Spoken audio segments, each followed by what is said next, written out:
Hello everyone and welcome to a video first edition of the Modern Musician podcast. We've been audio only so far and I'm delighted to welcome our first on-screen guest, our very good friend, unbelievable guitarist, Mr. Phil Dyer. Woo! Yes! Hey, hello. Phil, studio audience of one. And we've just wrapped up 4 intense days of filming a new Musicisum workshop with Phil, which is Advanced Melodic Concepts. And not only is Phil a beast player, but he's an extremely experienced session guitarist as well, with a wealth of knowledge and experience that we want to share with you guys. So, without further ado, I'm Ben. I'm Dan. And I'm Phil. You are indeed, Phil Dyer. So, Phil, welcome to our Musicisum studio. How have the last few days been of you being utterly roasted on modes, scales, chords? I'm pleased to be here for a start. No, yeah, I've had a great time. Yeah, it's been a good 4 days. It's been fun. I feel like you've oversold me slightly there. I feel like I've undersold you, if anything. Yeah. How much coffee have you had in the last few days? I think we totaled it up at last count. It was 36 coffees over 4 days. Man, that's a lot. That's 9 coffees a day. 9 coffees a day. About that, yeah. Maths. It's good. Yeah, it's all right, isn't it? Yeah. Considering, It's life, under 10, pressure. so you can do it. Hello. 36 coffees. Okay. What was interesting is you kind of just reached a point where you were like, I think I don't need any more coffee. Yeah, I think my body kind of just started rejecting caffeine. I had a can of Coke earlier, and it was just kind of like... it was the sugar that I needed more than anything else, but the caffeine, and it reacted badly with me, and I was like, yeah, probably shouldn't have any more of that. Don't want to go any further down that rabbit hole. Well, I find it quite interesting that you said to me that you have difficulty sleeping. So, do you think the two might be related? Well, the difficulty sleeping came before the coffee. The coffee came as kind of, it was as a response to not being able to sleep, and it's a vicious cycle because now I can't sleep because I drink so much coffee. But also, if I stop drinking coffee, I get mad headaches. So, it's probably the first sign of a vicious addiction. But that's very honest and self-aware. I think that's magic. If I ever had to check myself into rehab, I know what I'd say. What's the equivalent of like coming off coffee? Would it just be like a slowly reducing dose of Pro Plus? I think just decaf. Just decaf. Yeah, that's how you cold turkey. Well, moving from coffee to guitar, with that really smooth transition of topics there. Could you give the good people at home a bit of background on you, like how you got into guitar and kind of what your career has entailed thus far? Yeah, well, I've been playing guitar for 16 years as of Wednesday. Okay, that's really specific. Yeah. Well, yeah, it is really specific, and I can tell you why. As of Wednesday, not even important. It's just Wednesday. But Wednesday is important. Yeah, it's your Wednesday's my 31st birthday, and I got my guitar on my 15th birthday. Wow. So 16 years as of Wednesday. Wow. So I can be oddly specific like that. That's awesome. Yeah. You can really throw people like that. Like it's like about 10 years like as of Wednesday. Yeah, I mean it's a solid answer to the question at least, but yeah, So I've been playing guitar 16 years. I think that there was always music in our house when I was growing up. My mum and dad are massive music fans. My uncle was like a punk in the 70s. He had the full-on Mohican and all that, and they all had all the records and like lots of vinyl. But predominantly grew up listening to loads of different styles of music. My dad was massively into Thin Lizzy and The Who and the Rolling Stones. My mum was into like loads of disco and soul and Motown, so there was like loads of like Chic and Luther Vandross and all that kind of stuff. That was great. And I remember my uncle, the one who was a punk, gave me this tape when I was 15, like an actual cassette tape. I've still got it. Gaffer tape. Yeah. You can never have too much of that. Yeah, nobody gave me this tape, and it had all kinds of stuff on it. It was like, I think it had like Foxy Lady and stuff on it. And I remember hearing that and being like, oh, it's great that, yeah. And so I went to like Virgin Records at the time when it was still open, when Virgin still had a record shop, and bought, I know, that showed me age here. That's crazy.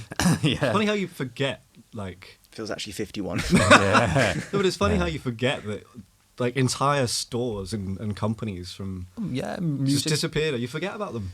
Well, that's it. When you think about it, the amount of places that used to sell CDs that just don't exist anymore. But I remember going in, and it was like a best of Hendrix, like Experience Hendrix, the best of, and I was like, that's the one for me. Yeah, I'm gonna go and get that. So used me money that I'd saved up from doing a paper round and bought this CD, and took it home, and it was like, I've got this Hendrix CD, and I put it on, and I remember listening to it from start to finish, and I just sat like between the two speakers, just like, oh my God, what is this? And I must have been about 14 when I did this. I remember I was in secondary school, and yeah, I just remember sitting and listening to this immense record, and it's like obviously the best of, so it's got Foxy Lady and Purple Haze and Red House, and then right at the very end it had Voodoo Child on, and I heard that, like, it still does it to me now. When you hear that, like them first couple of notes with the wah wah, I was just like sold on it so much, and he played them first notes, and like every hair on my arm and the back of my neck stood up, and I was like,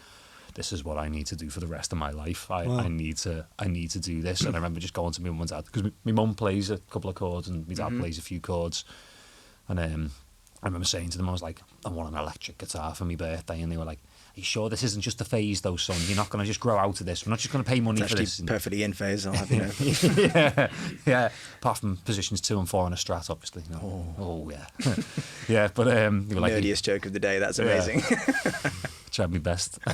Yeah. They were like, are you sure this isn't a phase, son? You're not going to grow out of this, are you? And it was like, I was like, no, I really want an electric guitar. I just want to be Jimi Hendrix. I just want to be this guy. And so, my 50th birthday rolled around, and this red Fender Squire Strat was sat there, in the front room, and I remember just picking it up and just being like, I don't know what to do with this, but okay. And that was it. That was just like the start of the journey, and that was it. And I remember learning all those records. Like, I'm self-taught. Yeah. Actually, 100% self-taught. From the word go, yeah. Like, taught myself how to play guitar. I remember sitting in maths in like year 11, and my mate showed me how to read tab. My mate Keith, he used to sit next to me. We ended up being in a band a couple of years after that as well. It was quite funny, and he was like, have you ever seen tab? And I was like, what's tab? Because I'd listened to everything by ear. And, I'd watched loads of videos, like actual video cassettes of like Hendrix and Dave Gilmour and Stevie Ray Vaughan, and like studied them and be like, what's this? And obviously, how grainy video cassettes are. No idea what finger or what fret that he's using or anything. It's just like a blur. Yeah. You just know it's in that area, that general area of the neck, and you just like find the note. So I kind of like worked my pentatonics out, and I remember Keith being like, this is tab. When you read tab, you can play anything. And I was like, tab? Okay, yeah. So he showed me how to read tab, and I was like, okay, tab, yeah. And that was it. And then this was like the very early days of the internet, where like there was not a lot of information, and even all the tab that was out there was crap. I mean, I know a lot of it still is crap, like, but I remember just like going on the internet and getting tabs for songs that I'd wanted to learn to play, and being like, instantly you've got this resource where you're like, oh my God, I can play stuff, and it makes sense. Yeah. And like I can write a riff and go in and be like, I wrote this riff, and you can pass it to another guitar player, and they can look at it and go, I can play your riff now. And I was like, this is insane. But yeah, so I'm self-taught, predominantly. I had a couple of lessons more recently when I kind of just, decided where I wanted to go. But yeah, every aspect of my playing is self-taught, so there's probably quite a lot of bad habits in there from doing that. But I think the term self-taught is kind of, it can be a bit over-encompassing in a way, in the sense that, because what people mean by self-taught really is they've not had a teacher, right? They've not gone to a traditional lesson, or they've not had some kind of traditional course. But I imagine in your experience, particularly because you've done the session thing and because you've done so much work where you're like comping with other musicians and stuff like that, like you're all learning from each other. Yeah. So yeah, you're self-taught, but you've had so many influences. Oh yeah. Don't get me wrong. When I say self-taught, I'm like I'd never turn. If someone tried to teach me something, I'd never turn around and go, "No, I don't want you to teach me that. I want to find out the hard way myself." I invented Lydian. Yeah, I invented guitar, son. The moment I picked up, I think it just means that I just became obsessed with it and just wanted to do it all the time. It was like, right, this is the thing that makes me me. But you've touched on the main thing, playing with a lot of different people, playing session stuff. That was kind of. Yeah, that's the main thing. I kind of got into session work. I'll actually tell you the way I got into doing session stuff, because I was always aware of like session guitar players. I started doing it when I was about 17, 18, getting into the session world. And I was always aware. I kind of thought that this is what I'm going to do at some point, because I liked too much stuff. And it was like, and everyone used to say to me, yeah, but you can't just, you've got to pick something that you like and just stick with that. And I was like, yeah, but I want to play the blues like, Stevie Ray Vaughan, and I want to play rock stuff like Angus Young, and I want to go and like play little bits of jazz like Wes Montgomery, or I want to, I just wanted to do everything. It was like, there's just too many options. I had ADHD and just wanted to do it all. And, and because I didn't sleep as well, I had enough time to do it. But I remember in Liverpool, there's a guitar shop, and everyone, all the musicians, everyone knows there. It's like a hub, and we all go there. And the guy who works there, Pete, he's like my dad. I remember getting this white Strat. I've had this white Strat since I was about 16. I saved up money doing a paper round for years. Still does it now. Still do it now, yeah. You can catch me on Sundays delivering the Times, yeah. But I had this paper round that I used to deliver. Like, used to go out and do it all weather, you know what I mean? Get soaked. And I remember saving up money for fucking years. And bought this Strat. And I was like, I love this guitar. I've still got it. I love this guitar. And I was like, I remember playing, but like, when I got more into doing the rock thing, it wasn't so good at being heavy.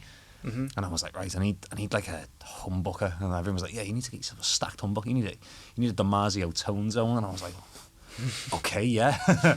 So like I went in and I saw Pete. I went in the guitar shop. I was like, Pete, have you got a Damasio tone zone? He was like, I have, yeah. And I was like, can I have a Damasio tone zone? He was, yeah, okay, yeah. So we go in there and he fits this pickup in my guitar.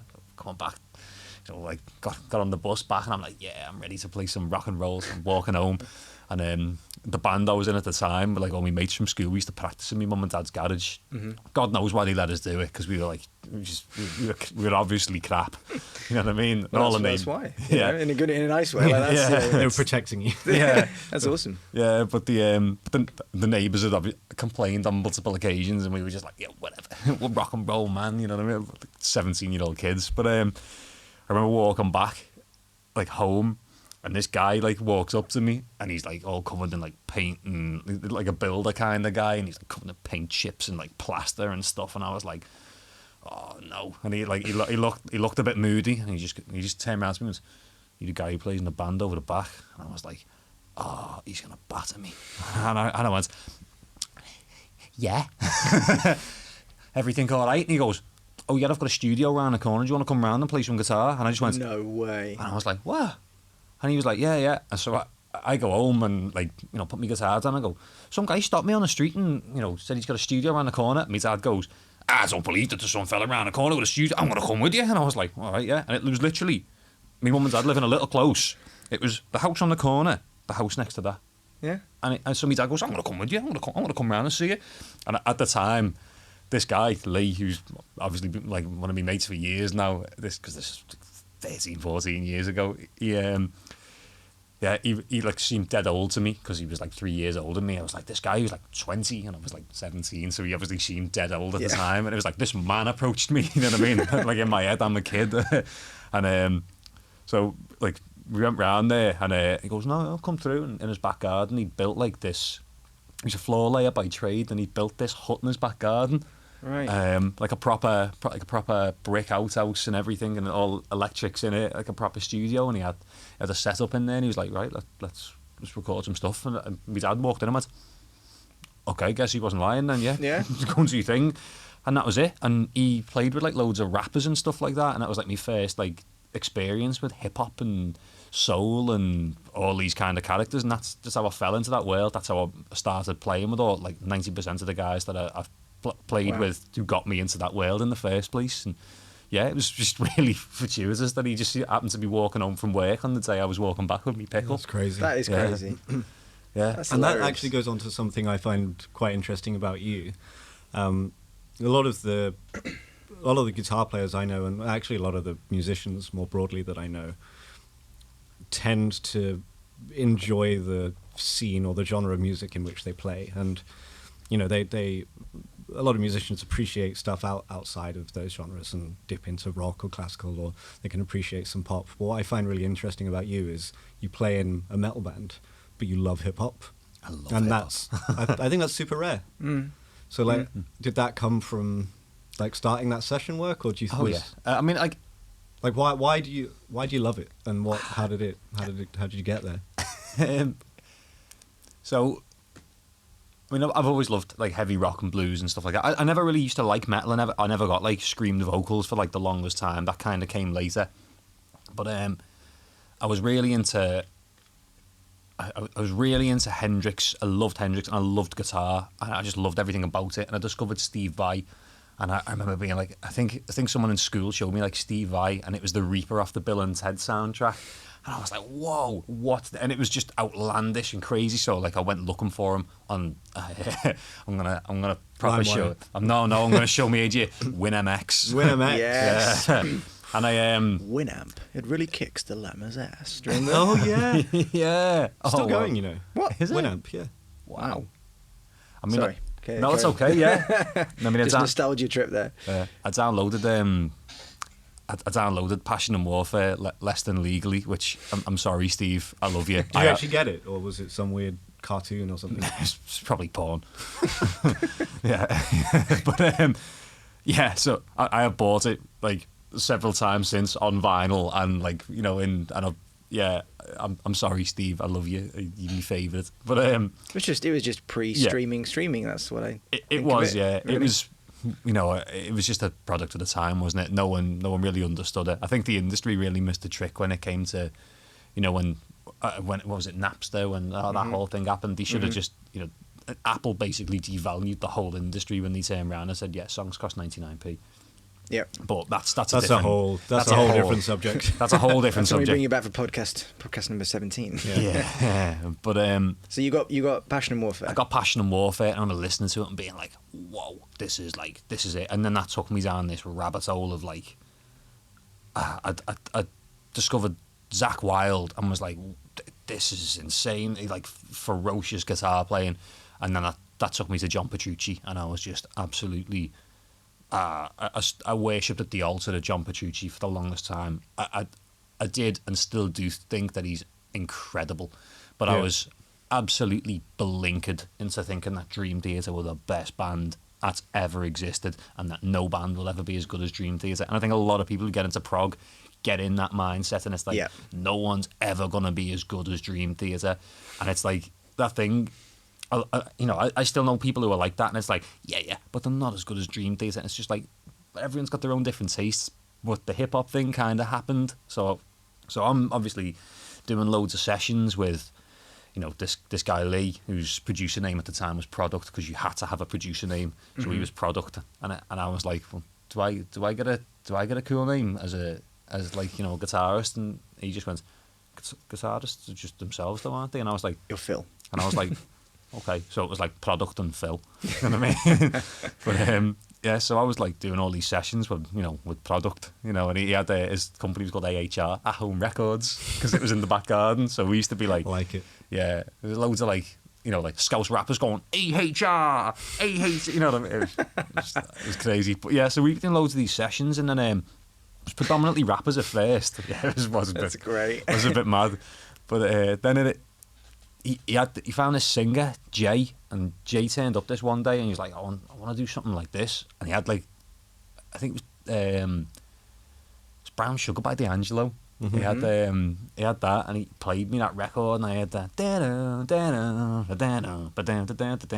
I was like, what is this? And it was like, and there was like all these weird chords, and I was like, it's jazz, but it's not jazz. Mm-hmm. And like, it's smooth, and he had all these chords, and I was like, what's this? And he was like, I'll get on the CD, I'll give you the CD. So he gives me this copy of Brown Sugar, and I was like, whoa, what is it? You know what I mean? So I went and listened to that, and I was like, there's got to be more of this. And at the time, he only had the only other album he had that was Voodoo. Yeah. And so, yeah, I mean that is. That's okay. You could only have one album in that style, like. I mean, it's phenomenal as an album. But I remember, again, went to Virgin because it was in the middle of town in Liverpool, and I went and bought Voodoo. I'm like, hard-earned cash. I'm gonna go and buy this record. Mm. And at the time, Voodoo was probably only like 6 years old or something like that. It wasn't. I don't think it had gained the notoriety that it's got now as being like a seminal album. So, it was like Voodoo was like £6 or something like that. I remember getting it home and turning it on the first time, and player opens, then bam, bam, bam, ba-ba-bum, and it was like so late and weird, and I was like, what's this? And like, I think is it Spanky Alfred on guitar? And I was like, yeah, so you've got like D'Angelo on keys, Quest on drums, Pino on bass, Spanky Alfred, Roy Hargrove on trumpet. What a lineup. I was like, these guys are absolutely killing it. Angie Stone's on backing vocals. It's the whole cast of characters in that record. I remember listening to it start to finish, like Spanish Joint and Great Day in the Morning, and I was just besotted with it. I couldn't. I've not listened to it in a little while, actually. I got into it really late. I only really listened to it because I had a couple of lessons with a drummer called Dave Elitch from Mars Volta, like played with Mars Volta. And, oh right, okay. That's another rabbit hole for me. That the Volta. The guy's phenomenal. But I had a couple of Skype lessons and then a couple of in-person lessons in LA when I was over there for the NAMM show, and he was big on that album as an example of very deliberate use of timing and how slightly displacing a groove against the bassist can create this really wonky, weird feel. Because it's one thing to listen to it when you try and actually be deliberately consistently slightly out with the bassist, and that is actually the groove. Yeah. It goes against everything. It goes against everything you would naturally want to do. It's incredibly hard. Well, like I find it impossible to do it consistently. Like you just need to spend so much time doing that. Oh yeah, it's such a crazy thing. Do you know where all that stems from? The whole. It's just like sampling, isn't it? Where it was Diller. Like, yeah. It's like Diller's Donuts is like seminal in that style, and it's because where you just chopped a sample and like where the drum groove didn't quite meet. So sometimes where the loop would be like, you're not talking like 16th or a 30-second short. It was just the tiniest bit short, so the loop just became slightly wonky over whatever else they were using, and that just sounds. That's where it came from. So when they were recording that and that album, it was like the famous quote from D'Angelo, wasn't it? And Questlove was like, other drummers are gonna laugh at me, man, and he was just like, nah, use the Force. And he said he used loads of Star Wars references when he was recording, like use the Force and all that. And That's amazing. I was like, D'Angelo's a nerd, it's right. You know what I mean? That's awesome. I know that Questlove had I've read interviews with him where he talked about just the roast that band and that album was, and to be the expectation that was put on him to be able to develop that style. Again, like you just said, it's such a counterintuitive way of playing, but it takes balls to be that pioneering in a style. If you think about what he did on that album, he basically, D'Angelo had already had the idea of how he wanted that to sound. He knew that he wanted that sound, but in person, and no one had done it before. And he literally found a guy who he knew and could see the potential to do that, and went, I need you to do that. You need to be able to do this. And he just basically beasted them into doing it. And then Questlove did it, and he delivered. And he's, arguably one of the best in that style. And people may have mastered it or bettered it, but no one's gonna, you can't take away from the fact that Questlove is the guy who did that. And that for me was such a powerful album. I remember listening to it on repeat and trying to learn all, because that's obviously where a load of all the neo soul, like we've discussed this before, but like all those neo soul like guitar players who they want to do all like the kind of flashy, like crazy like modal runs and all that mad chords and substitutions and reharms, and it all comes from that album. But if you listen to how it's played on that album, it's so subtle, it's so smooth, and it's like really played like a jazz player, and that was the biggest thing that affected my playing, I think, because it went from being like rigidly worshipping John Petrucci and wanting to like machine gun style scales and up and down like alternate pick and sweep picking and all these drills and absolutely. You're using drills? I did for a while, yeah, not like Paul Gilbert, but like actual practice drills, yeah. But I practiced like that for a while. I don't react well to practice in a manner where it's like, right, do this for an hour and then you need to do this. I just need to kind of sit and work an idea out until like it feels natural, and I'll just keep. I'm patient enough to be able to sit there and just practice something for hours and hours and hours. But I can't just be like, you have an hour of alternate picking, an hour of legato, and an hour of sweep picking. I can't just go, right, that's my alternate pick and finish for the day. I'm going to do legato. I feel like as long as you're playing guitar, you're going to get better anyway. You're going to consistently get better as long as you play. So I'd just be like, right, I'm just going to practice alternate picking, and I just did for the longest time. And you know, it wasn't at the detriment of like, you know, my legato, because as long as you're practicing with your right hand, your left hand's getting practiced, isn't it? So but that album Voodoo is the first album where it was like, right, you're going to play grooves now. You're not talking about riffs. We're not talking about crazy lead lines. We're talking about playing grooves, and it kind of took away from all of the let's write crazy 13-minute prog epics to let's write songs. And that was like the biggest thing for me, because I never understood like the craft of songwriting until we got to this point. And then I was like, okay, I get songwriting. I get that this is like why this is deliberate. You know, being able to write a good hook and a good chorus is such a skill. Do you think? Do you think a lot of the, you know, like the Dream Theater worship and then like focusing on becoming more like Drum Petrucci, do you think a lot of that tailed off as the session stuff started to pick up? Oh yeah. I mean, if you think about like I've said before, like one of my favourite guitar players is Steve Lukather. I'd probably say he's arguably my favourite guitar player. In fact, you were talking about this, I think yesterday or earlier, where your favourite guitarist is essentially a hired gun, and you consider yourself as like a hired gun, like as someone who's remained in the background for definitely. So like, tell everyone like about that. Like, what's your career been, and how have you been kind of a hired gun? And yeah, well, starting from all that hip hop stuff and all the soul stuff, I kind of fell into playing with this guy called Kof, and he really opened a lot of doors for me in terms of like what I do for, you know, kind of how I play and what I listen to and stylistically. So I was, for whatever reason, I was playing drums in this, like, for this pop artist.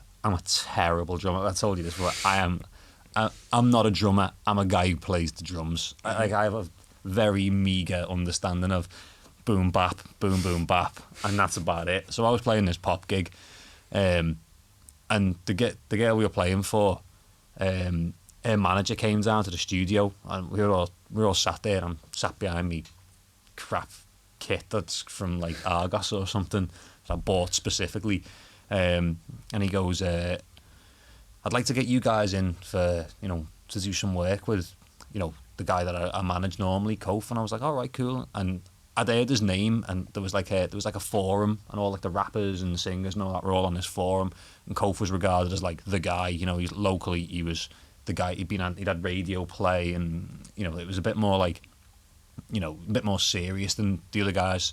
So we were like, oh, we get to play with Kof. I remember turning to Lee and saying, I don't want to play drums for Kof, I want to play guitar for Kof.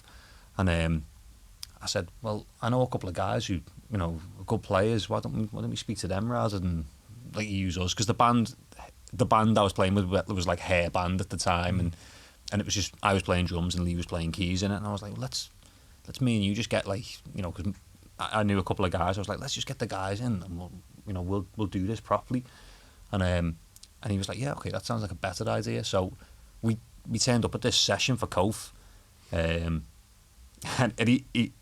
he told me about this recently, and like, you know, obviously, like, I was a rock guy. I had no idea about like dressing for like a session. You know what I mean? Like, you know, I wear black all the time. I black everything: black t-shirts, black skinny jeans, black black shoes, trainees, whatever. But at the time, I was wearing like a white shirt and like blue bell-bottom jeans and a pair of pointy brown shoes. And he was just like, I walked in, and he was just like, at the time, he kind of eyed me up. And we've had the conversation since. Kof? Yeah, he kind of eyed me up, and he was like, who's this guy with these like pointy shoes and this like crazy bob haircut and a white shirt, like a white school shirt on and all that. And it was like the most uncool thing ever. And then I sat down, and he was like, but then you started playing all this hip hop, and I was like, yeah, but like, so yeah, that was like a funny meeting that first time. But I think we sat and played, and I'd learned his songs, and I'd kind of interpreted them, and he was just like, right, cool, yeah, this works. And he released a load of music, and that was the first step into that world, and that got me into playing with a lot of people, because the exposure of playing with him meant that a lot of other people turned around and said, I like your guitar player. You know, what do we do to get old Aim to bring him in? So, because I've been, you know, notoriously really bad at promoting myself on the internet, as you're very aware. I'm not good at social media. I'm very bad at that. You know, I don't exist on you. Oh wait, no, I do. I've got one video on YouTube now with 150 views. Get in. Yeah, so up until last Thursday, I didn't have anything on YouTube, and so I never really, and I suppose it was in its infancy at that point as well. But I'd never really seen the way of pushing it, and I was thinking about how my heroes had got into that industry, how Steve Lukather did it, and how all these other session guys, Alan Hines and all that, how they were getting the work. But you realise that the model that they were getting in, it's an archaic model. It doesn't work in this in this world anymore. Different. Oh yeah, completely. They they get a phone call. It was X bands arrived in town, and their trailer with their 9 cages of gears being rolled into a studio for 6 months, and they're going to write an album. That was the 80s, wasn't it? The time of excess, when it was containers worth of gear, and you just live in a studio, and your record label's going to give you the $2 million advance, and you just, but it's just, we you're know. Gonna have to pay it all back. Yeah, but no one knew that, no one, at that point, no one had kind of latched onto the fact that this just wasn't happening anymore. Music was changing. Music's always changing, but at that point, particularly, music was changing. And we were in the middle of this thing where predominantly he's a pop artist, so he's still in a point where, because obviously if you're playing in a metal band, you know yourself that there's just a very niche audience for that. But as a pop artist, the stuff that you play and the production side of it, everything you do, you're aiming for radio. So there's still a big audience, and your catchment area is far wider than if you're playing in a niche thing like a rock or a heavy metal band.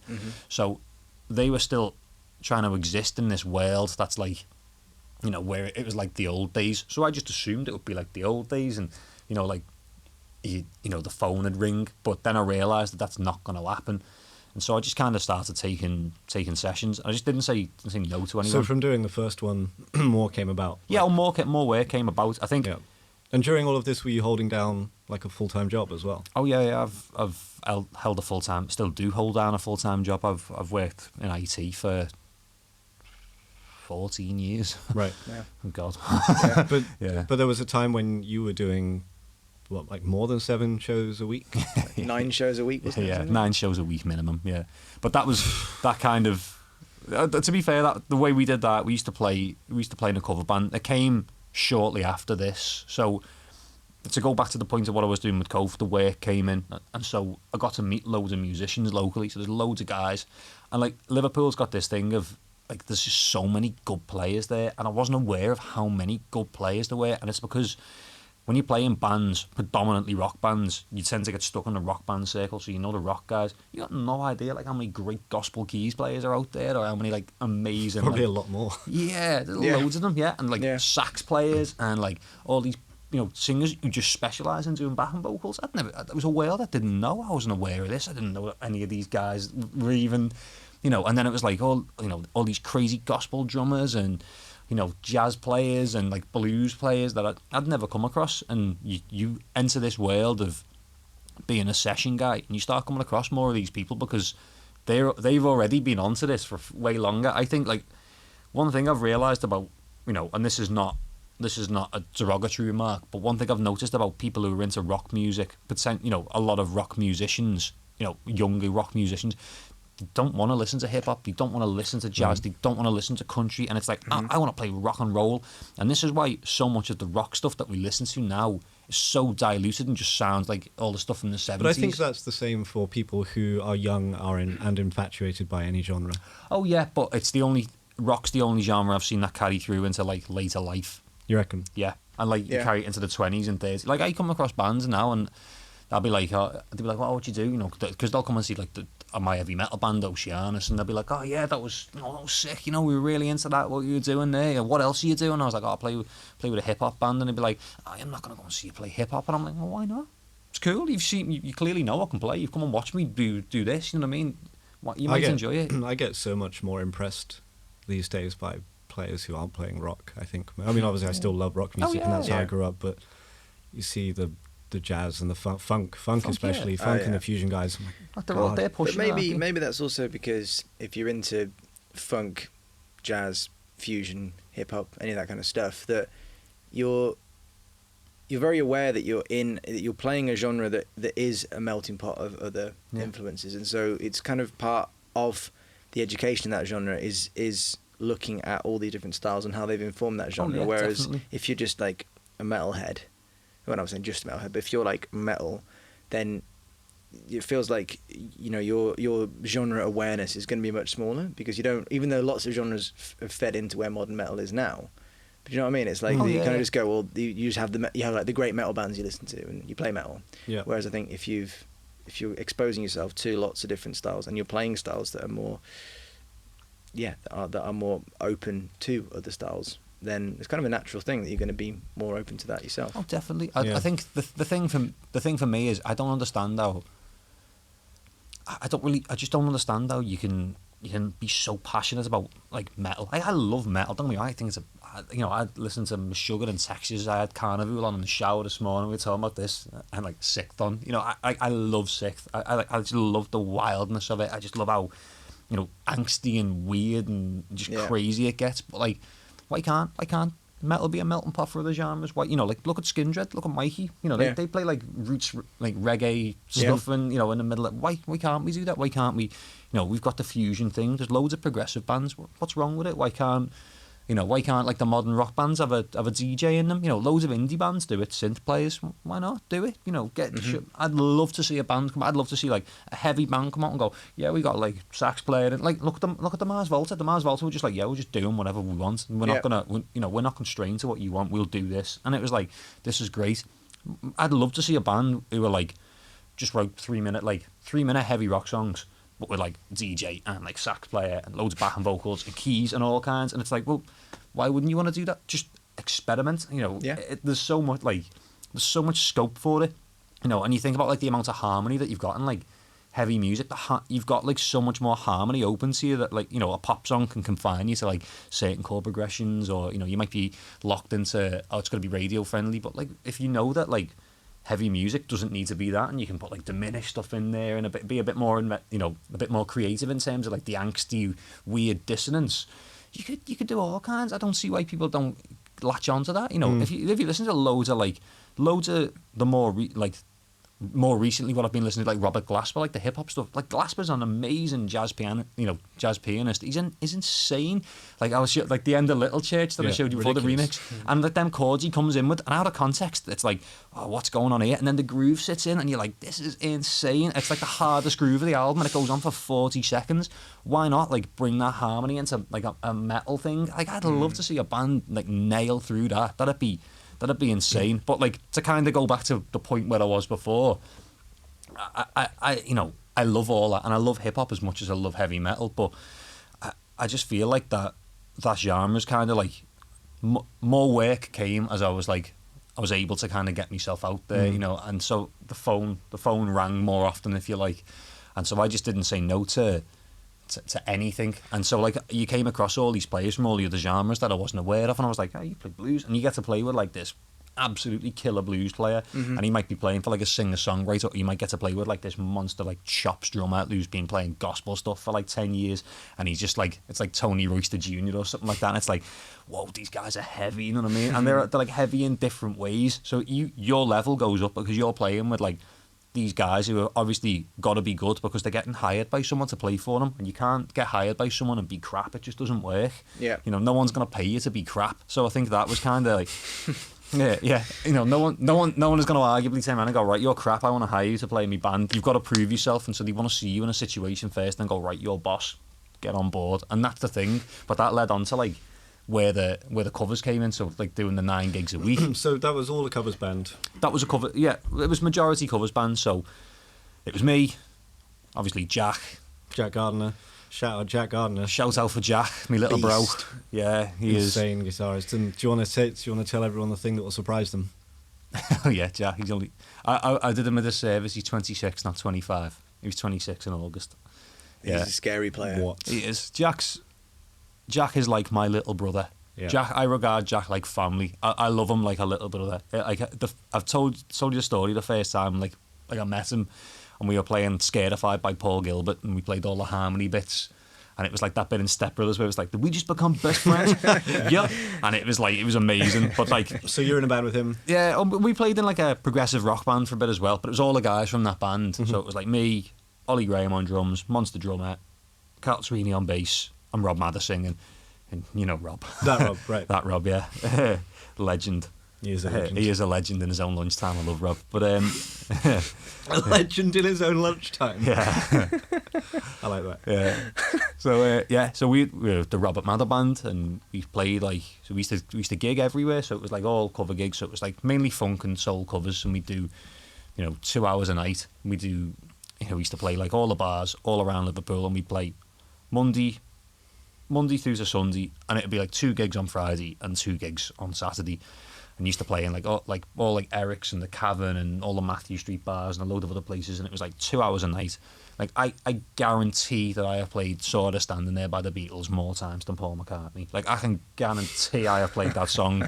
Like But that's how you get your chops up, right? Oh, yeah. One, like you're playing 2 hours a night, 7 to 10 times a week, and 2, you're playing alongside people like Jack Gardner, like and you're practicing. And I'm you're sure, practicing. I was practicing, and I was also playing in Oceanus at the and time. you're holding a full-time job And I was now. playing with Kof. So my day used to pan out as I'd get up, go to work, finish work, go to rehearsal, finish rehearsal, go and gig, go to bed about 1 o'clock in the morning, get up, do the same thing the next day, and then it'd be like Oceanus used to rehearse before a few of them had kids and we had more time. It was like Monday, Wednesday, Friday religiously. It never got missed.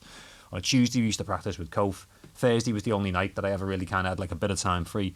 We played in Hannah's bar, and that started like at 10 o'clock. So it was the only night where I was like, right, I've got time to like do anything. And because I was like, I was living at my mum's and I had nothing else going on, the only thing to do was just sit and play guitar.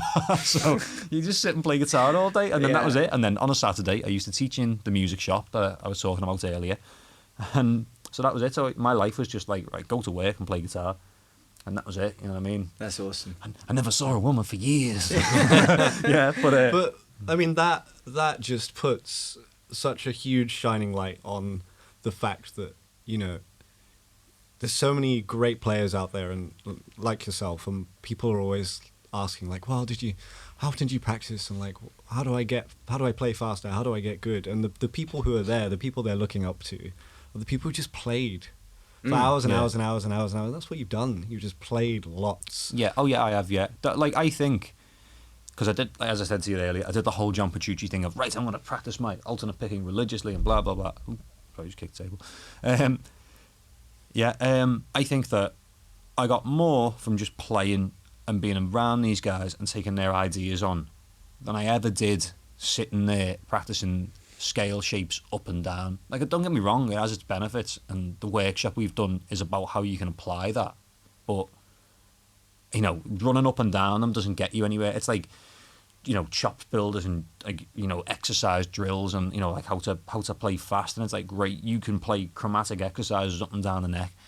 But, you're playing, let's say you get the big gig, you're playing in the pub, your mum's there, you know what I mean? It's like, it gets to We've all done it. It gets to your solo and Superstition, someone points at you, you're in E, it's your favourite key, all your licks work, and you're like, great, none of your exercises that you've been practicing in the house work because you've been practicing chromatic exercises. So what are you going to do when it comes up to your moment? You're going to rely back on your pentatonic licks. So the thing there is just learn tunes and just play more and work out how to apply it. Listen to your favourite players and just learn everything they do. Just sit and work, like rip off licks. The best players just ruthlessly steal stuff from the players who came before them. If you listen to like, Steve Vai stole ruthlessly from Eddie Van Halen, and he openly admits it. Eddie Van Halen stole ruthlessly from Clapton and Hendrix. Clapton and Hendrix stole ruthlessly from the generation of blues players before them, and it just goes on and on and on and on and on. Well, and the more you steal, the more you have in your vocabulary to make your own playing, right? Oh, yeah, like if you just steal Steve Vai licks, then you're going to ultimately sound like a weird Steve Vai knockoff. Exactly. If you steal licks from 10 players, they're all going to... Yeah, There was a great quote that I heard that I don't know where it was from, and I'm probably not getting it right, but it was said that innovation or creating something new is always taking something that's already been there and taking and putting it in a. Sorry, I had to mess it up. Yeah, I did. I know. Point there, getting that one across. Yeah, I think it was something like creating something new is just taking things that have already been there and putting them together in a way that hasn't been put together before. That like there are only a set number of notes, a set number of patterns. Like you can't reinvent that. So it's trying to do it in a way that hasn't been done before. If you think about it, everything has to be built on something else. How can you even conceptualize the idea of creating something that's never happened before? Because you've got nothing to base it on, have you? You can't. If you think about when we talk about improvising, like improvising is such a big thing, and it's like, oh, this guy's great, but he can't improvise. Like all improvising is using information that you already know and just putting it in a different order. You know, how you apply it to playing. You know, you're not trying to like push the boundaries. You're not doing things that you don't know. How can you do things that you don't know how to do? It's impossible. You're asking the impossible, aren't you? So like being innovative. You know, being innovative is just basically taking as you said, stuff you already know and just putting it together in a different order. So when you're innovating, like people talk about like Van Halen innovated, he put his right hand on the fretboard, and it's like, yeah, he did, but like no one told him that he couldn't do that. And if anything, if you're looking at it, he still played conventionally. It's not like he completely ruined. He's playing in standard tuning, he's playing in 4/4, he's playing in, you know, A minor or whatever, and he just goes, right, well, you know, I needed an extra note there and I can't stretch that, so you know, this makes sense. Okay, and that's how he did it. And like, he's not, when we talk about innovating, he just kind of like, yeah, okay, arguably it's innovative, but it's a different approach. But he's not doing anything new. He's still playing. You know, when you think about the first pattern in Eruption, it's just C sharp minor arpeggio. He's not like reinventing the wheel. He's still playing an arpeggio shape. He just chose to do it a different way that had been done before. Instead of just playing that G sharp note with his third finger on the 4th fret, he just went, I'll just play it on 9th on the B string instead. I'll just use this finger. It just makes perfect sense, doesn't it? And you go, and two-handed tapping was born. And that's it, yeah. And then like everyone goes, Eddie Van Halen, innovator. Yeah, he was, yeah. But no one, you know, he's not using stuff that wasn't there before. You know, everything that he's doing, he didn't just like invent new arpeggios. It's just like he just used just the same ones everyone else does, just use them differently. And so that's that whole thing. If you can't like reinvent the wheel, you just do it a different way, don't you? And that's all the best players just learn licks from the generation before them. I'd love to see what the next generation of players is going to, because if you consider like, you know, your Guthrie Govans and your Alex Hutchins and the Rabea Massads of this world who never make mistakes. Yeah. And like, you've got a generation of people who are going to grow up on listening to them as great players with all this content on the internet, videos of them playing live and videos of themselves that they've put out there.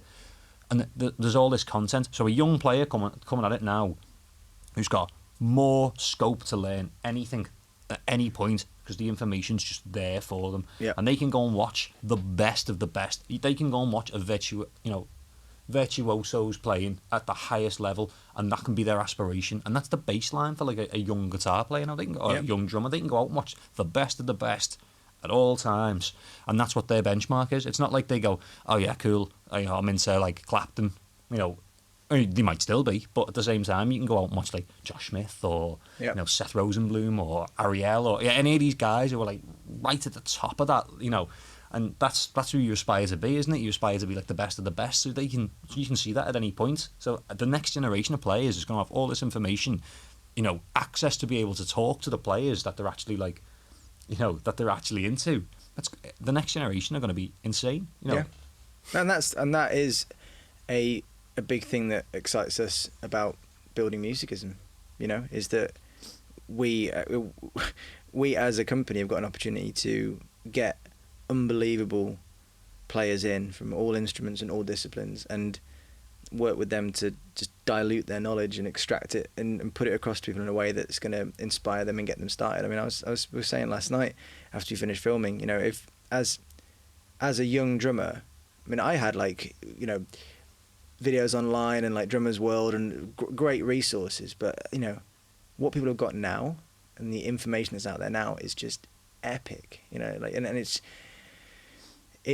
an amazing like I said, it's an amazing time to be a young player, you know, or a player of any age, but like but particularly if you're starting at the advantage you've got to have all this history and heritage and to have it all in like I just hope people aren't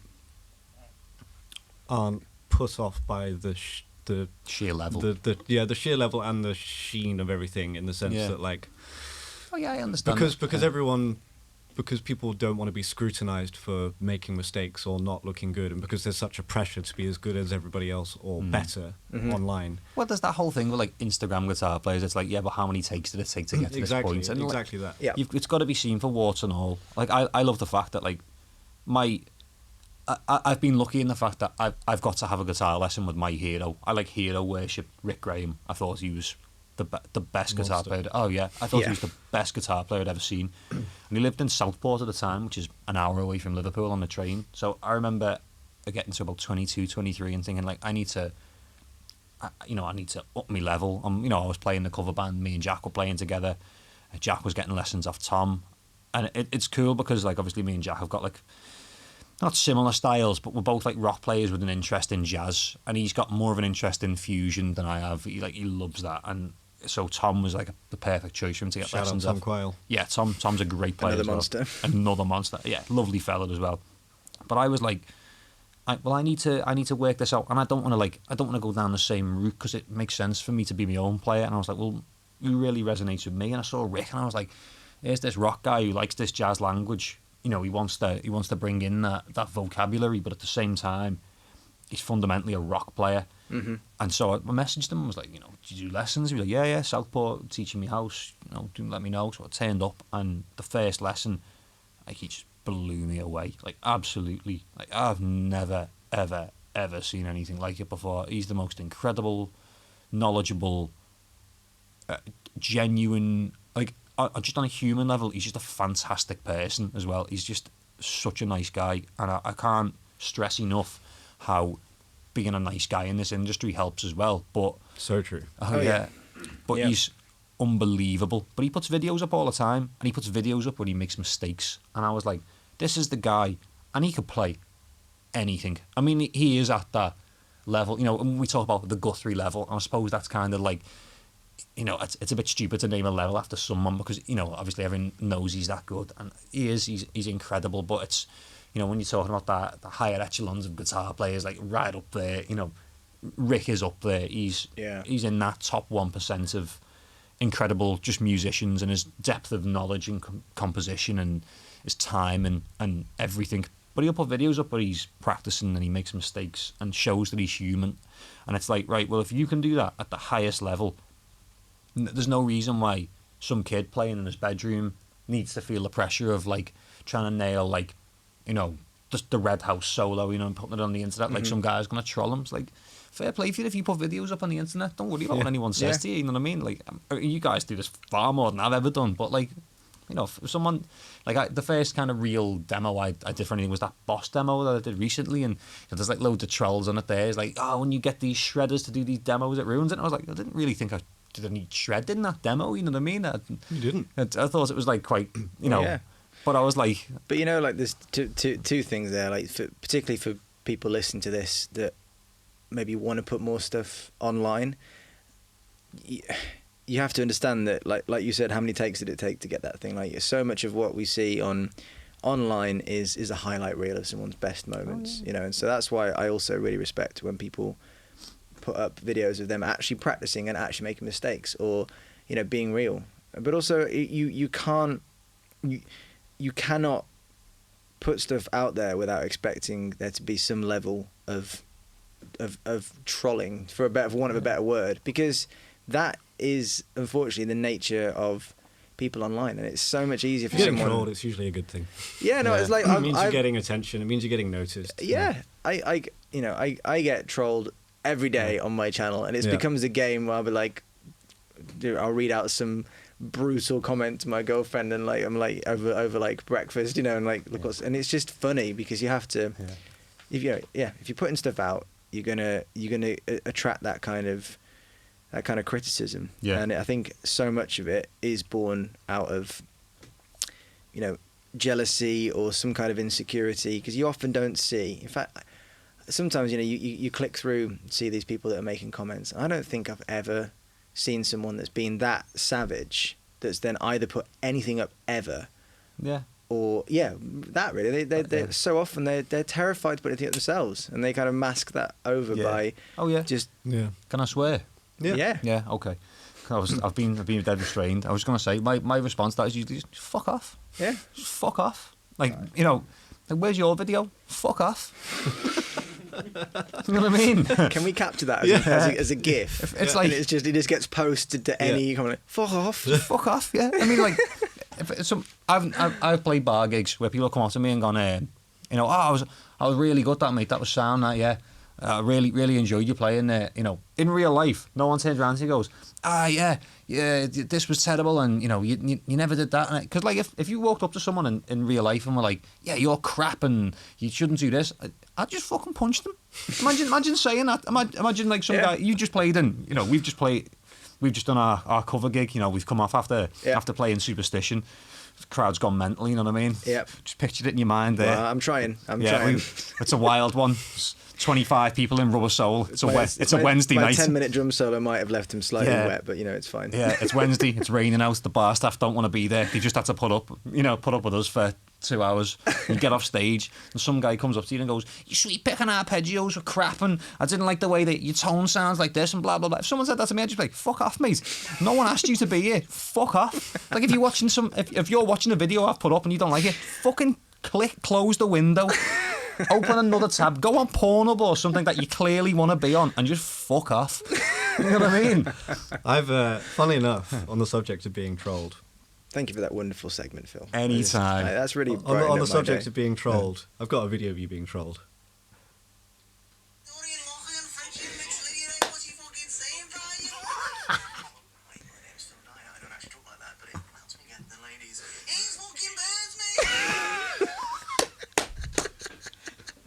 That's phenomenal. That was just the sound test. It was like, John was like, "Can you sit there and speak like Phil?" So I was like, "All right, mate." I went to buy a can of Coke before. It happened then. Coke.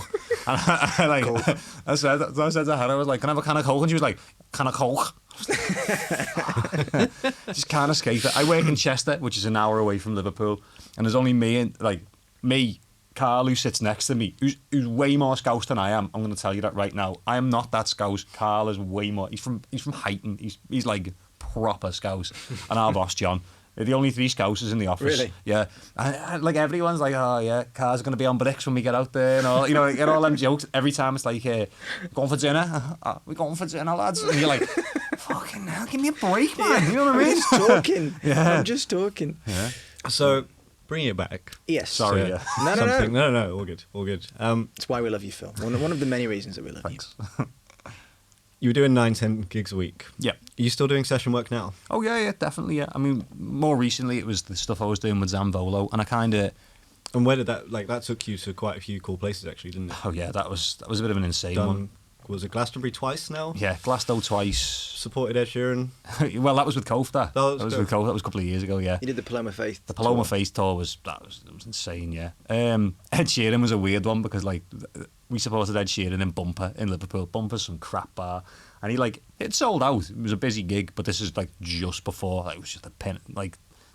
Wow. The build was just on the, we'd heard the name Ed Sheeran, no one knew who he was, and we stood talking to him. Nice guy, really cool. It was like, "Oh yeah," he was like, "Oh, my album's coming out, next week," and it was like literally his album came out, and he was the biggest thing on the planet. And I was stood having a pint with him last week, literally a week later. Wow. On the same gig. It was us, Maverick Sabre, and Wretch 32.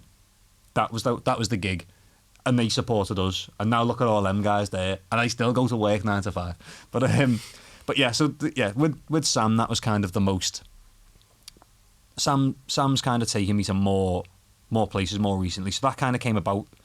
Sam's managed by the same people who used to manage Kof, so I just got this phone call one day because it had like a little quiet patch, and I'd just been kind of writing and just practicing and just doing what I normally did, doing loads of bar gigs, and Sam's manager phoned me and goes, "I've got this guy. He's come through Liverpool, has a thing called Liverpool International Music Festival, LIMF. Does it every year, and they have a LIMF Academy, and it's basically anyone in the city aged 16 to 25 can apply for LIMF Academy. And what they do is they go through all the academy, people who've applied for it, and they listen to all the music, and they pick out 10 candidates or 10 bands who they think are going to be really good. And Liverpool City Council funds it, and they give them a bit of funding to record. They give them really session. Cool. It's really good. That is really cool. Really, really good. And Yao, who's now Sam's manager, he's one of the musical curators for LIMF, so he goes through it, and he's really good. And he make a point of getting loads of female artists who are not represented in the city, so they'll get female artists or urban acts and rock bands, indie bands, and they give them the tools to be able to better themselves. There's a really great, if you want to, just on as an aside, if you want to go and watch a load of LIMF Academy graduates, if you do this amazing I don't even know what you call it, but it was a collaboration. Little Grace and T, who used to play bass with Sam, I've got all the time in the world for T. He's the most monster bass player, producer, and just like real guy. He's amazing, and but he's also like a phenomenal lyricist and like a phenomenal spoken word rapper. And I'm not very familiar with stuff in that world, but he's amazing in it. And so he did this crossover. And it's Little Grace and T, and it's if you just search Little Grace T, I can't remember the track's called off the top of my head. It's worth a look. It's on YouTube. They shot it in a church, and they got the girls from Exploring Birdsong, another band who are based like out of Lipa and come through the academy, and it's. They basically just used all the people around them, and rather than like everyone fight for space, it was like, right, let's all bring each other up together. And it was like, it was amazing to watch. It was like, you guys have all worked together to like make something bigger than the sum of your parts, something greater than the sum of your parts. And it was just amazing to watch all like these young guys, you know what I mean? Like, 'cause they're all like 22, maybe 23, so like 8 to 9 years younger than me, and I was like, this is the next group of people coming through, and I'm like, yeah, I go out my way to champion the Liverpool scene, and on Instagram I'll post about local guitar players and local bands and up and coming bands, and I just make sure that like if they get one more follower out of that I feel good about that, because everyone needs to see that like the level of players and like the musicianship and the musicality. But yeah, I mean, it's not something I'd ever really heard about until I met you and I met Jack, and then I met kind of your mates and colleagues when you all came out to the NAMM show this year. Yeah. And then speaking to you more over the last few days, like I was unaware of how abundant the music scene is there with like it's with vast. regards to like session players and just great players. It's been really good to be in that world. Like, it's been amazing to be part of that world. And so to kind of go back to what we were saying before, Liverpool has this Lymph Academy thing. So in 2015, Sam, he went through the academy, and I'll just, before I say this, Sam is a genius. I have never worked with anyone like him before. He's incredible. He's the most, passionate, fiercely passionate, thorough, methodical, schooled, like production engineer. He's the only person I've ever played a run to on the guitar, and he sang the run back to me, note perfect, like exactly note perfect, and gone, I really like what you did there, but nah, I didn't like that one. Can you change that one? And I'm like, even I didn't know I played that. He's incredible. There's nothing he can't sing. There's nothing he can't produce. The guy's a genius. Like, undoubtedly, I've never worked with anyone with a skill set like him. And obviously, when he came through Lymph Academy, he'd written all these tunes and he'd produced them all already, and he submits them, with no idea of the quality of his work and no idea of like what he's submitted against like the other, because he's all the other guys who put in are good, but they're all young, they're all like 18, 19, and it's like the first real project, so it's a bit rough around the edges, and you can obviously see the room for like improvement. And so I get this phone call off Yao, and he just goes, I just need you to come and play with this guy. He's got 2 gigs, here's the songs, learn the songs acoustic, do what you need to do. He just needs to be out there. And I was like, right, yeah, cool. So I turned up, and like, you've met Sam, haven't you? Mm-hmm. Sam's huge. Sam's like 6'4". I've not met him. Yeah, he's a big lad, and like, lovely. Yeah, he is. He's lovely. Dead soft spoken, really, really nice guy. And I go to meet him at the and he was like, I'll meet you at Tesco's. So I meet him at the Tesco's on Hanover Street, and I'm looking for this guy, and like Yao had said to me, you won't miss him, and he's there in like this turtleneck thing with like a leather jacket on, like Shaft or something, and I was like, this guy is cool as fuck. And I like walk over to him, and he had like sunglasses on, middle of winter, and I was like, oh my god, this guy's cool. And I walked over, and I was like, Sam, and he was like, hey man, he shook my hand, and I was like, cool. And I was like, I've got the rehearsal space up the road, do you want to go back there? And we sat down, and we just started jamming, and it was just like, that's it. I was like, that's the chemistry. That's it. That's us. I was like, we are mates. He messaged me before, actually. I hadn't heard from him a while, so I'm gonna try and go and see him at some point. But I was like, we are mates for life. And it was like that thing of, we just bonded, and he loves hip hop, and it was like, oh, this is it. But like, he loves all like that jazz stuff, and like he got me hooked on Hiatus Coyote, and like it. But yeah, so I did this first gig with him, and then it was clearly apparent that he was on another planet than everyone else. He's just like completely outstripped the academy like candidates for that year, and I was like, he's got a gig booked in 2 weeks. Put him a band together, and I was like, all right, okay, yeah. So my housemate at the time, Matt, played bass, and I was like, do you want to come and play bass for this guy? So like, Matt came down, played bass, and I phoned Ropes, who still plays drums from today. Ropes is like yourself, like monster, like prog drummer, you know what I mean? But like Ropes has taught himself to do that neo soul thing, like the Questlove thing, and just does that like a machine. He's an animal, you know what I mean? He'll just sit there and go, you know, like all that, and it's like I don't get it. It doesn't make sense to me. But like, he taught himself to do that, and like me mate Marty on guitar and like a couple of other lads, and it was just a good lineup, and it was like, right, let's go out there, and we just took his songs to bits and we rocked them up a bit because it was predominantly a rock band, and it was like it makes sense to kind of utilize this like a rock band because you know, why not? Why we've got rock guys, and so that's how we approached it. We approached it like, you know, like a dirty rock band playing neo soul, and it had its charms, you know what I mean? It was cool, and I think because we approached it like that when we went out and did the gigs, like that was the first iteration of that band.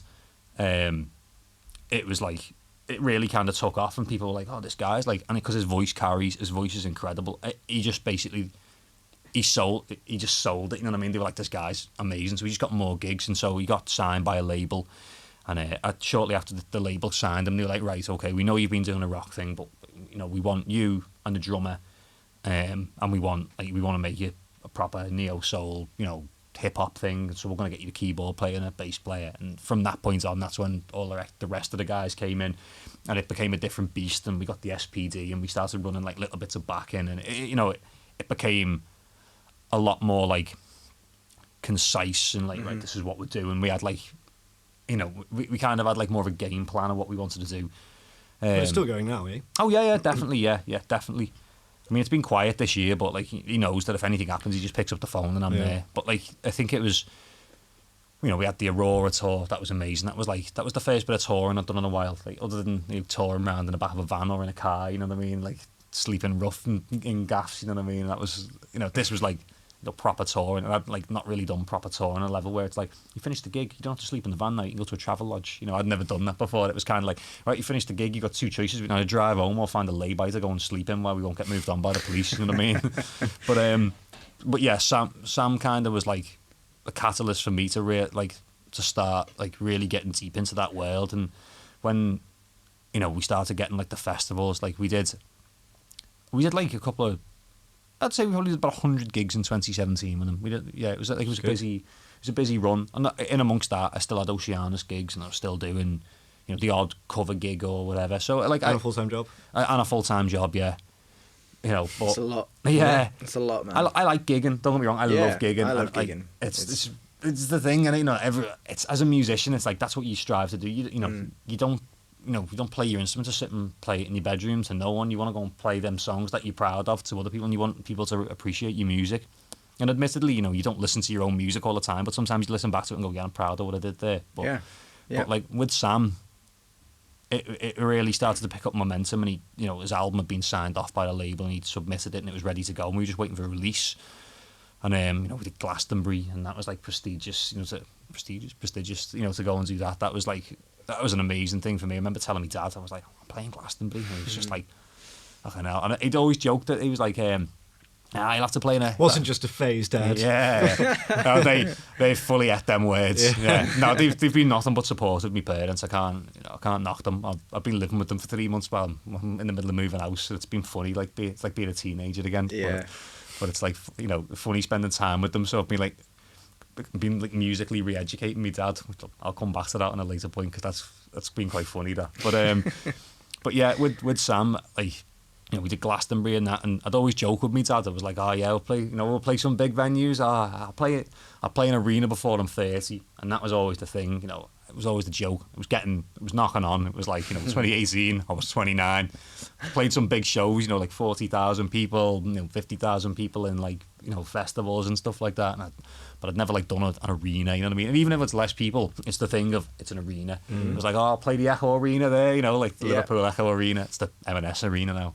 But I was like, right, I'll play that one day. And it was just one of those things that like, it was like the pipe dream, everyone's got the pipe dream. And then it was Christmas 2017 and Yao goes, we're going to have a band. I want you to come down. We're going to have a band Christmas meal. Sam,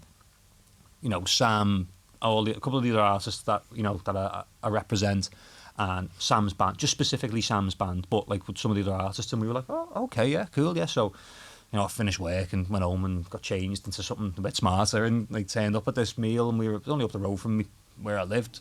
We were all sat in the back room, and Yao sat there beaming. Yao has this like cheeky grin, and he's just like sat there, and I was like, what's he smiling?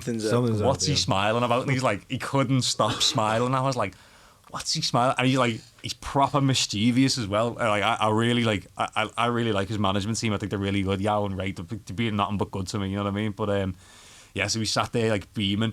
And Sam sat there like just, he's quite. He was always chill, but he was just dead quiet and on a phone and all that. So we ordered the food and we sat there. And finished. Yeah, I just sat there just smiling some more. And he was like, just want to let you know we've got a tour booked for next year. And I was like, oh, I was right. I was like, where do we go? And he was like, oh, you can go all over, full UK tour, 2 dates in Ireland. I was like, oh, amazing. Obviously, we'd done like fly dates in Europe and a bit of tour, and we'd gone into Germany and done stuff, did Uber Jazz, and which was like amazing. And got to go to Switzerland, and yeah, we've done loads of stuff. So it's like a big UK tour, and I was like, was it a headline or support? He was like, no, it's a support. I was like, oh, cool, yeah, support tour. Like, he was the artist, and he just went, Paloma Faith. I just went, what? And he was like, yeah, she's handpicked them to come and play a full 17-date UK arena tour. I was just like, what? And I was like, this is insane. Like the Leeds, Nottingham Arena, Liverpool Arena, the SSC Hydro in Glasgow, the 3 Arena in Dublin. Is it Dublin or Belfast? Whichever way round that is. And it Brighton Centre. Brighton, yeah, played Brighton. Yeah, Matt came and saw it. Yeah. Matt, Soph, and Aaron and Danielle came. Yeah. You couldn't get me guest list, I got drunk with John. Oh yeah. Well, what had happened there? Because I remember telling you we sent the guest list requirements through on the door, and then I sent it through, but it went through later, right? And so it never reached the guy on the front door. So the runner sent it because they were like, yeah, we can put more people on because it hadn't sold out in Brighton, so there was still seats at the back there. Yeah. So I sent the thing through because obviously Matt and Salford came, Aaron from Victory come down with his wife Danielle, and I think you and Max were there. Me and Max. We met John and had cocktails. Yeah, so I was like blacklisted. Yeah. That was it, yeah. Your name's not down, you're not coming in. But so I sent obviously they were like, can you get 2 more tickets? And I was like, yeah, it hasn't sold out, no problem. So I sent give the TM, because obviously they had a massive crew, and it's not just 1 or 2 people, it's 40 people or 50 people crew. So I sent the thing through, and it basically never reached the front door. So the Dan never got in. No, well. But that was have to do an arena tour again. Yeah. Next time. But that was the main thing, playing the O2. But I will say the maddest experience of my life is because I couldn't take all of the time off, because obviously I only get 25 days holiday from work, and work are dead supportive. I played the O2 Arena on the Wednesday, and our work, the place I work for, has got an office in London, and they were like, why don't you work in London while you're down there? And I was like, it's a great idea, I don't have to take a day off, I'm going to do that. So I was like... IT admin by day, arena tour by night. Pretend rock star by night. So I was like, right, I'm fully gonna do this. I'm gonna go to work. So we were miles out in the sticks somewhere. So we played the O2 Arena. It was insane. The lights came up. It's weird because you put your in-ears on, the lights go down, all you can see is the front row of the audience. So it's like playing to a school hall. And we finished and the lights come up, and it was like, doof, the first thing of lights. You hear the lights come on. When you hear the light, when a light comes on, you hear the sound of it. It's like, dumph. Oh, that's a lot of people in it. Bump, more, bump, bump, bump. And it just went on for ages. And it was like, oh, fuck. That's a lot of people. And it was we just played to 25,000 people in a sold-out O2 Arena. I can just imagine that is exactly what you said in your head. Oh, did? Oh, no, I said it out loud. I was like, I just turned around to Ropes, because we were on 2 sides of the stage. And I turned around to Ropes, and I just went, oh, fuck. And he just looked back at me and went, fuck. It was it was insane, but obviously so you never know when you're going to get something like that again. So we went, right, we're getting on it. So we had a good night. We had a couple of beers, and it was it was a great night, and we were just we may never do this again. Let's celebrate this moment. And we had a boss time, and then so we had a great night. Stayed out probably a bit later than we should, and go back to the Airbnb we were staying in. The next morning rolled round, my alarm clock went off at 6:30, and I woke up pie-eyed and went, okay, I can do this. I've done this a million times before, getting up for work, got up, threw myself in a shower, threw my shirt and tie on, got my work bag on with my laptop in, and got on the tube, and did an hour on the tube through to like where the office is in like St. Paul's Square.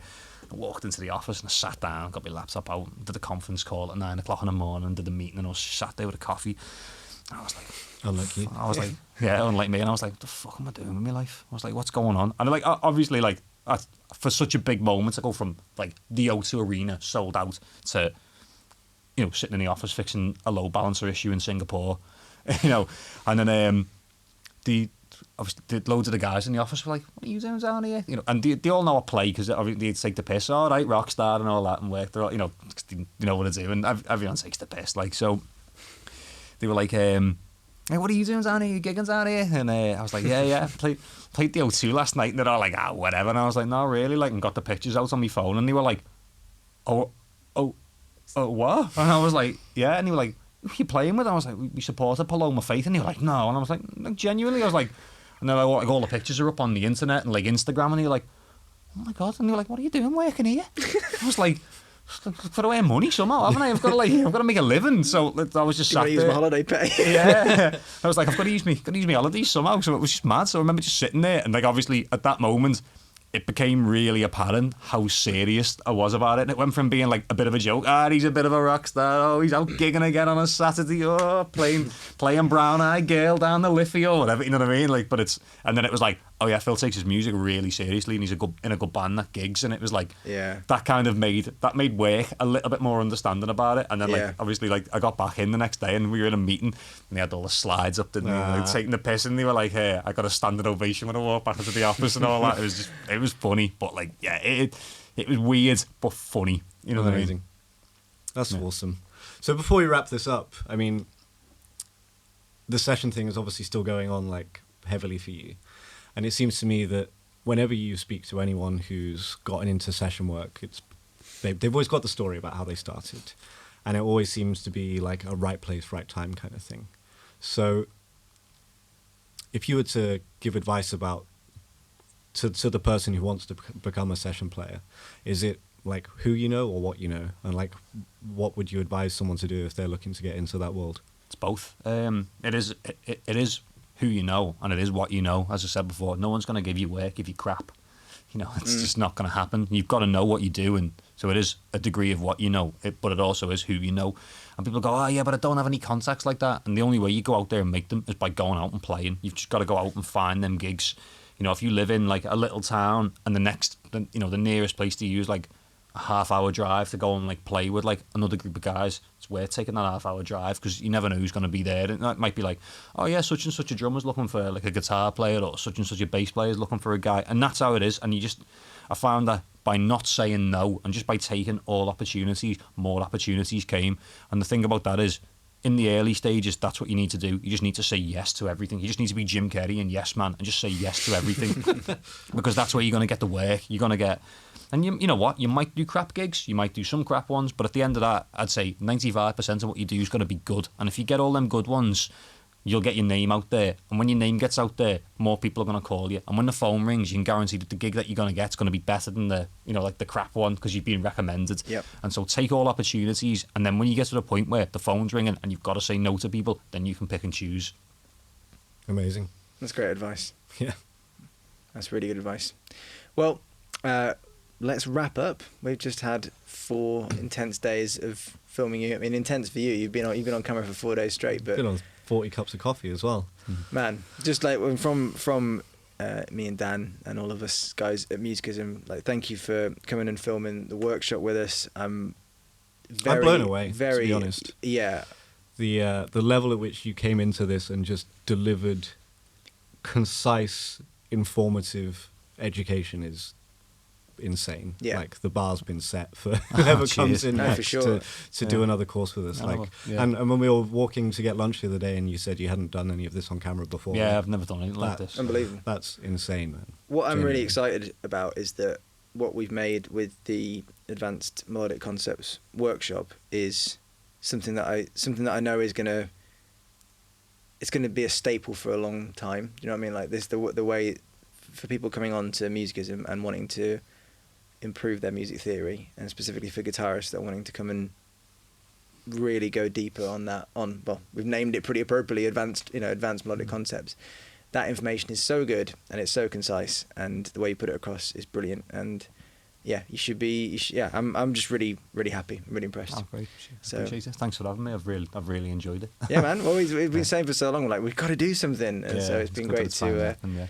So without dropping any hints or spoiling anything for the future, we have a show in the works. No more information on it right now, but it's going to be a fun YouTube show, and you can look forward to seeing Phil as part of that. You'll be seeing some more of Phil, in the not too distant future. One final thing to the person who is hopefully still listening: recommend some music, man.